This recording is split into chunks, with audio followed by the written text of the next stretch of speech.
Hello guys, the एरुडिशन में आपका स्वागत है। आज हम बात करेंगे भारत पर दूसरे विदेशी आक्रमण की, जो कि यूनानी आक्रमण था। और हम सभी जानते हैं यूनानी आक्रमण में सिकंदर का नाम सबसे पहले आता है। और सिकंदर, जिसका नाम अलेक्जेंडर निकेटर था, उसका जन्म 356 बीसी में हुआ था और वो सिंहासन पर 336 बीसी में बैठा था। लगभग 20 साल की उम्र में ही उसने विजय अभियान शुरू कर दिया था। और भारत पे आक्रमण, उसका सबसे पहला आक्रमण जो था वो पश्चिमोत्तर भारत का था। और उसमें तक्षशिला के शासक जो आम्बी था, उसने आत्मसमर्पण कर दिया था। उसके आत्मसमर्पण के बाद सिकंदर का अगला कदम झेलम और चेनाब के बीच का क्षेत्र, यानी पंजाब का क्षेत्र, जहाँ का शासक पुरु था, या पोरस भी कहते हैं उसे,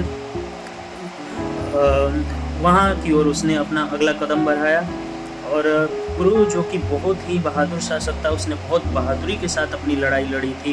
पुरु, जो कि बहुत बहादुरी से लड़ाई लड़ने के बावजूद भी परास्त हो गया था, परंतु उसकी बहादुरी को देखते हुए सिकंदर ने उसका राज्य लौटा दिया था और उसकी बहुत सराहना की थी। और कहा जाता है कि सिकंदर की जो पत्नी थी रेक्सोना, उसने पुरु के कलाई पर राखी बांधी थी।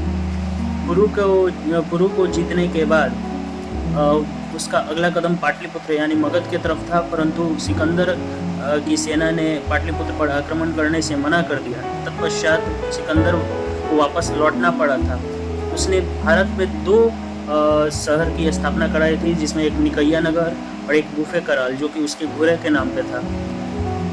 उसके बाद सिकंदर को कहा जाता है कि उसने मध्य एशिया, कुछ यूरोपीय क्षेत्र, अरबी क्षेत्र, तुर्की, ईरान, इराक, सब पर विजय हासिल कर चुका था। और यूनानी आक्रमण की विशेषता ये थी कि यूनानी आक्रमण का भारत पर गांधार कला के क्षेत्र में योगदान रहा था। यूँ कहें तो यूनानियों को भारत का देन जो है वो गांधार कला है, जिसमें हम देखते होंगे कि आभा मंडल होता है। बुद्ध की मूर्तियों के पीछे जो आभा मंडल होता है, वो यूनानी प्रथा की ही देन थी। और